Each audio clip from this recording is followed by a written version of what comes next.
اعوذ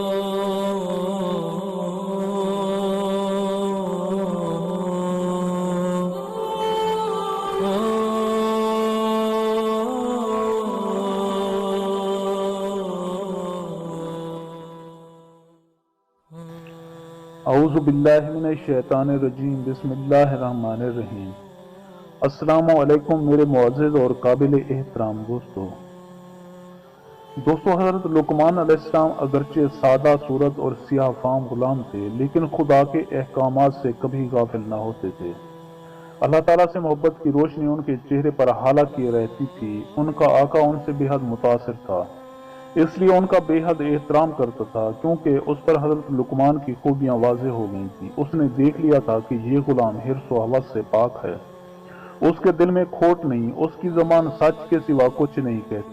بظاہر وہ امیر حضرت لقمان کا آقا تھا، لیکن حقیقت میں وہ ان کا غلام ہو چکا تھا۔ جب خواجہ نے حضرت لقمان کے اسرار پا لیے تو وہ کوئی شے نہیں کھاتا تھا جب تک حضرت لقمان نہ کھا لے۔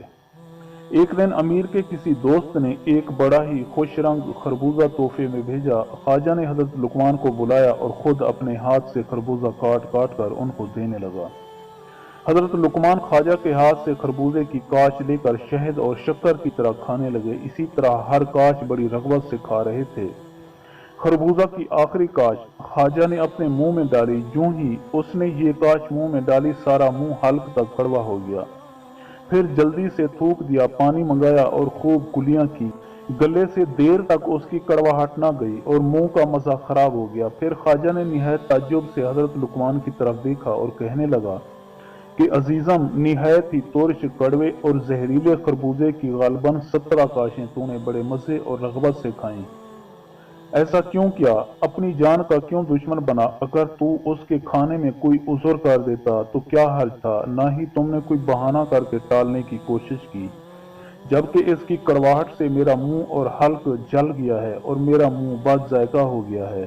حضرت لقمان کے چہرے کے تاثرات تبدیل ہو گئے، حکیمانہ انداز سے یوں عرض کرنے لگے کہ آقا، اتنے پیارے ہاتھوں سے محبت کے ساتھ آپ مجھے کھانے کو دے رہے تھے کہ مجھے تلخی کا احساس تک نہ ہوا۔ یہ سوچ کر تلخ کاشیں کھائیں کہ ساری عمر اس ہاتھ سے انواع و اقسام کی لذیذ نعمتیں کھاتا رہا ہوں، تو صد حیف ہے مجھ پر کہ صرف ایک کڑوا خربوزہ کھا کر اودھم مچانے لگوں اور ناشکری کا اظہار کروں۔ حقیقت یہ ہے کہ تیرے شیریں ہاتھ نے اس خربوزے کی تلخی چھوڑی ہی کہاں تھی کہ میں لفظ شکایت سے اپنی زبان آلودہ کرتا۔ دوستو، محبت سے کڑوی چیز میٹھی ہو جاتی ہے، محبت سے تانبا سونے میں ڈھل جاتا ہے، محبت سے خار گل بن جاتے ہیں۔ چنانچہ شکر گزاری کے لیے یہ بھی ضروری ہے کہ جس مقام سے انسان پر احسانات کی بارش ہو، اگر تکلیف آ جائے تو اسے صبر و تحمل کا مظاہرہ کرنا چاہیے۔ دوستو، اس واقعے سے ہمیں یہ سبق ملتا ہے کہ انسان کو ہر حال میں مالک حقیقی کی عطا کردہ نعمتوں کا شکر ادا کرنا چاہیے۔ معمولی تکلیفوں پر شور و غوغا اور لعن طعن نہیں کرنا چاہیے۔ دوستو، میں امید کرتا ہوں کہ آپ کو میری یہ ویڈیو اچھی لگی ہو۔ اگر آپ کو میری یہ ویڈیو اچھی لگے تو پلیز آپ میرے چینل کو سبسکرائب اور اس ویڈیو کو لائک ضرور کیجیے، اور اپنی قیمتی آراء کا اظہار نیچے کمنٹ سیکشن میں کرنا مت بھولیے۔ شکریہ، خدا حافظ۔